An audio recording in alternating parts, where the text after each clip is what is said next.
Putin is begging for a ceasefire.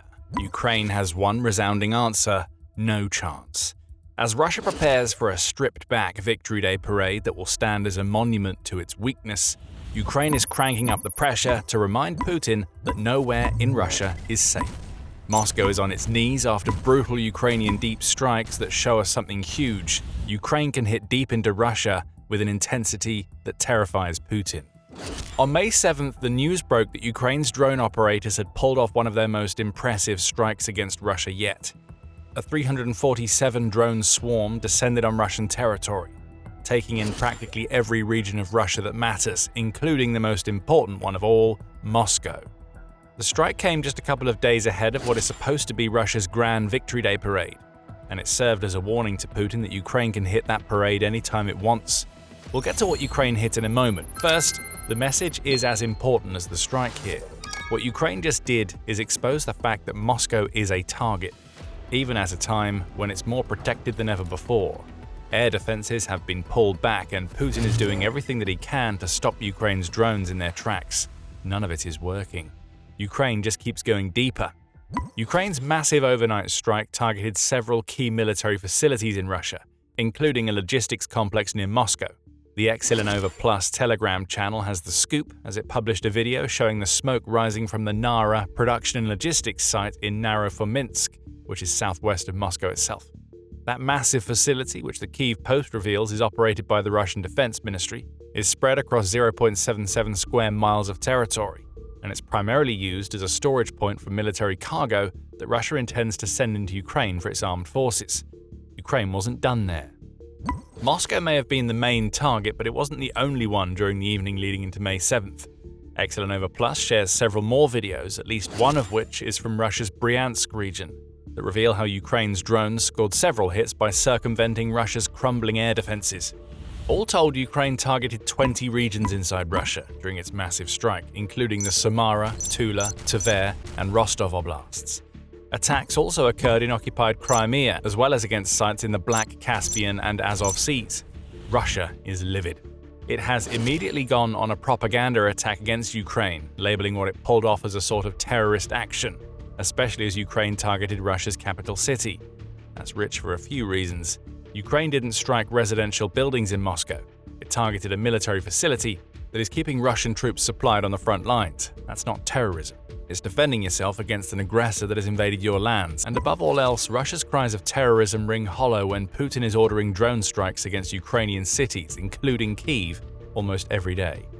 In fact, just the day before Ukraine unleashed its latest drone swarm, a Russian drone struck a kindergarten in Ukraine as part of a series of strikes that resulted in more than 24 civilians being killed. There is only one terrorist in this situation, and it is undoubtedly Russia.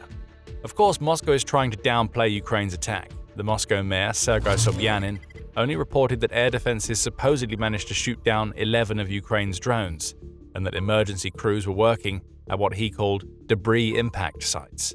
There was no mention of Ukraine's successful strikes at the Naro-Fominsk facility, even as videos started circulating on social media showing the smoke rising from that logistical site. It seems that he prefers the head-in-the-sand approach. If you don't talk about a successful strike against Moscow, then the strike didn't happen. I suppose that's one way to deal with it. But it doesn't change the fact that Ukraine's drones scored a hit in Moscow. Now, drones flying into Moscow airspace is a big enough problem for Putin. As we said earlier, a clear message has been sent that Ukraine's drones can travel almost anywhere they need them to travel inside Russia, and we'll be digging into that soon. But behind this problem lies another, far bigger issue. What Ukraine just did comes on the eve of Russia holding its Victory Day parade. That parade, which is supposed to celebrate the Soviet Union's victory against the Nazi forces in World War II, is already shaping up to be a shadow of its former self. Victory Day is supposed to be celebrated all over Russia, with Moscow as the focal point. Russia's military equipment is usually on full display, and Putin puts in a rare appearance with his public as he sits proudly watching the metal roll by and the soldiers march. But on May 9th, nothing like what we would expect from Victory Day is going to happen. Pravda reports that about a third of Russia's regional capitals have already decided that they won't hold any Victory Day parade celebrations at all. Of those that will, 37 will be holding their parades without any military equipment, or amidst other restrictions that mean this will barely be a celebration at all. Moscow is among those equipment holdouts. For the first time since 2007, there will be absolutely no Russian military equipment on display as the parade takes its glum route through Red Square. And as if to drive the point home that Victory Day isn't a day for celebration anymore, Putin has also demanded that mobile internet and SMS services should be completely shut down for the duration of the event. This isn't a parade. It's an early funeral procession being held for a desperate Russian leader who knows that his time is short. All of this would already be a sign of Putin's desperation to prevent any of Ukraine's drones from heading into Moscow on what is supposed to be his big and special day. If there's no military equipment to strike, there's no point in sending in the drones. But Russia has compounded its clear display of weakness by making a demand on Ukraine that it observes a ceasefire during the weekend when Victory Day will be held. That ceasefire is supposed to be held between May 8th and 9th, which led to Ukraine calling out Russia for trying to use Victory Day as a means to make itself look like the good guy by calling a ceasefire. Ukraine's response was to propose a ceasefire of its own to be held between May 5th and May 6th. You can probably guess what Russia did next. Within hours of Ukraine proposing what President Volodymyr Zelensky dubbed a unilateral regime of silence, Russia went on the attack. More than 1,800 Russian strikes were recorded during the proposed ceasefire all across Ukraine, leading Zelensky to declare that Ukraine would respond in a mirror-like fashion to what Russia did. The strikes on May 7th in Moscow and elsewhere have been the first instance of the mirror being shoved into Putin's face. We'll have to wait until May 8th and 9th to see if Ukraine has any intention of honoring the ceasefire that Putin demanded, after Russia so readily chose to ignore Ukraine's request. Russia's actions showcase the ceasefire that Putin has proposed as a transparent attempt to stop Ukraine from striking. This isn't about respect for Victory Day or an attempt to push the peace process forward. Putin's ceasefire demands and all of the restrictions being placed on the Moscow parade are about one thing and one thing only: fear of Ukraine's drones. Putin was already showcasing that fear before Ukraine's latest attack on Moscow. After all, this was the second strike in less than a week to target Russia's capital. But before we get into that, this is a quick reminder that you are watching The Military Show. If you're getting insight from our channel, make sure you hit subscribe so you never miss one of our uploads. Just 2 days before Ukraine launched its attack, drones were flying into Russia's capital. One of those drones ended up striking a luxury apartment block in one of the most luxurious residential districts that Moscow has to offer. Whether that was Ukraine's intent or not isn't clear. Ukraine doesn't tend to target civilians, so this may be one of the cases where Russia can legitimately blame drone debris. But whatever the case may be, it was enough to send Putin into a frenzied fit of panic. Within hours of confirmation of the attack, Putin fired General Viktor Avzalov, who was the man in charge of Moscow's air defenses. It clearly wasn't enough. Just 2 days later, more Ukrainian drones penetrated Moscow airspace.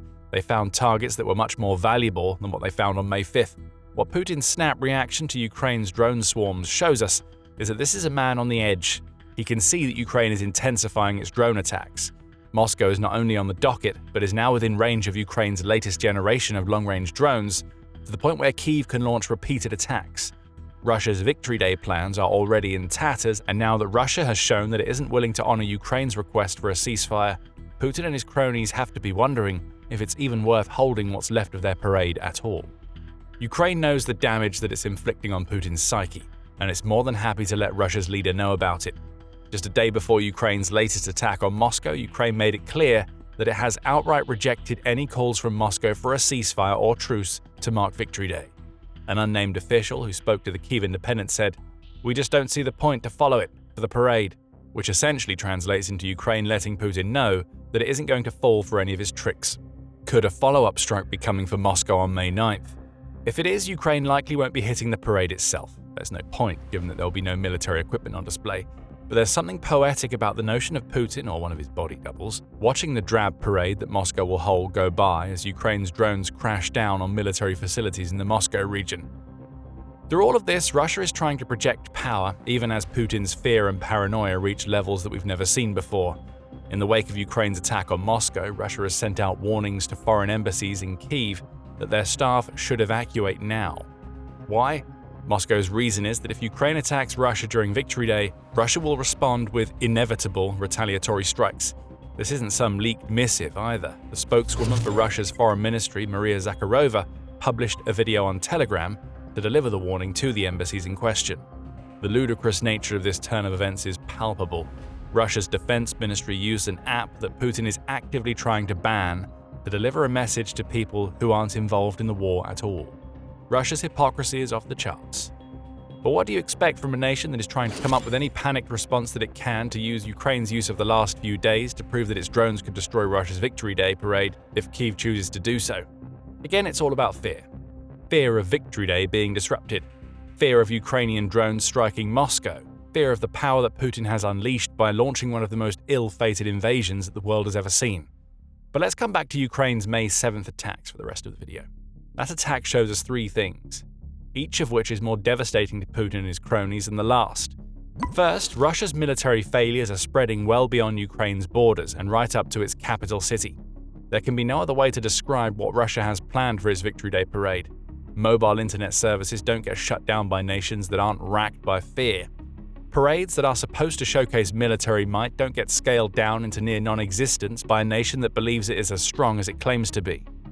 Even if Russia hasn't stated that Ukraine is the main factor in all of these decisions, and Ukraine showed us why that is on May 7th, the operational situation in Ukraine doesn't make for a strong parade. Soldiers are dying or being injured at a rate of about 35,000 per month. Russia is languishing under equipment shortages, particularly in the air defense area that we'll get to in a minute. Psychologically, Ukraine striking Moscow just 2 days before the victory parade is supposed to happen is a killer.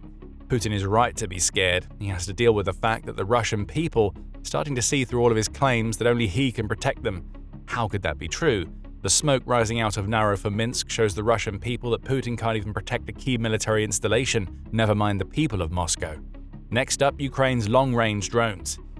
The May 7th strike on Moscow is just the latest in a deep strike campaign that has defined Ukraine's approach to dealing with Russia in 2026.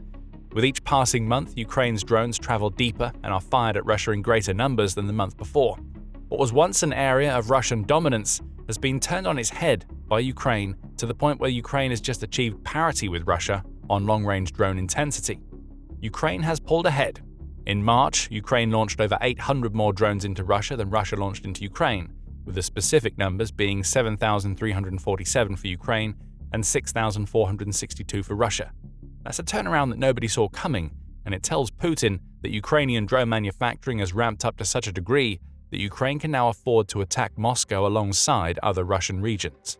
Explosive messages can be sent via the skies. That's what we saw on May 7th. The damage done to Russia's sprawling Minsk facility isn't going to be enough to shut that facility down, and it's far too huge for a handful of drones to do that. But Ukraine's message is more important. It can hit Moscow with its drones, and Ukraine's long-range strategy is only going to get more intense from here. According to the new Voice of Ukraine, there were 1,042 confirmed Ukrainian strikes against Russian targets in Crimea, the 4 eastern oblasts under monitoring, and Russia itself in the period between July 2025 and the first days of April 2026. The monthly breakdown of these strikes shows that they hovered around 100 per month from September 2025 through to February 2026.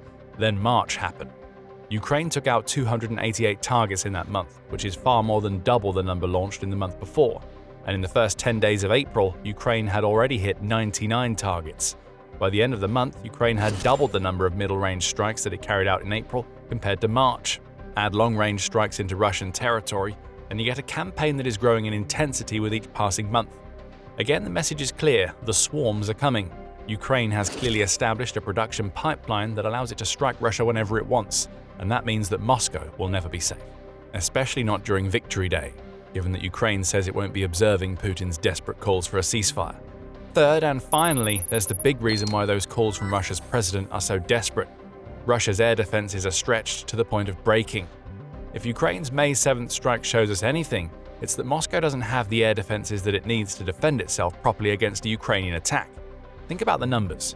Yes, Ukraine launched nearly 350 drones on May 7th, but if Moscow's mayor is to be believed, only 11 of them targeted Russia's capital and the surrounding regions, and of those, some still clearly made it through to a key logistical facility. That is a failure all round for Russia, and it's one that reveals that Putin's attempts to protect Russia's most important city are useless. As Forbes points out, Russia is already dealing with an air defense missile drought, which is a symptom of both Ukraine's intensified campaign and attacks against Russian manufacturing that have limited Russia's ability to manufacture the missiles it needs for defenses. What Russia does have is being pulled back to defend Moscow, Forbes claims. United 24 Media backs that claim. On May 6th, it reported that Russia has installed 40 more air defense systems in a ring-like defense around Russia's capital city. These aren't new systems. Reportedly, Russia has pulled them from other regions of the country, which shows us how Putin is trying to prioritize the defense of Moscow above all else. Either way, this is a win for Ukraine. May 7th showed that those new defenses aren't working as well as Putin wants them to, and even if they were, Putin has weakened other regions of Russia, making them open to future strikes. Perhaps that's what we'll end up seeing on May 9th, if Ukraine chooses to attack. Moscow may be spared, but the regions that just lost their air defenses may get attacked with drones targeting the military and oil infrastructure that those transported defense systems would have been guarding. It's not just us saying that either. On May 6th, Zelensky said, "At the same time, we note that this opens up additional opportunities for our long-range sanctions. Our relevant priorities will be determined. Russia is robbing from Peter to pay Paul." There's only so long it will be able to do that before the rest of Russia becomes a clear target zone for Ukraine to destroy. As for Putin, he now has to deal with the fact that Ukraine's latest message has come through loud and clear. Drones can strike Moscow. They can strike almost anywhere in Russia. With ranges that exceed 1,000 miles, Ukraine's drones can now reach over 70% of Russia's population, the New Voice of Ukraine reported on May 5th. They are doing just that, and this, more than anything else, has made Putin terrified about the fate of Moscow. Ukraine has been putting its new generation of long-range drones to the test in strikes beyond those that it's carrying out in Russia's capital city. Nestled over 1,050 miles away, deep in Russia, lies the crown jewel of the Russian Air Force, the Su-57 fighter jet. Two of them, in fact, and both are now reduced to ash by Ukrainian attacks.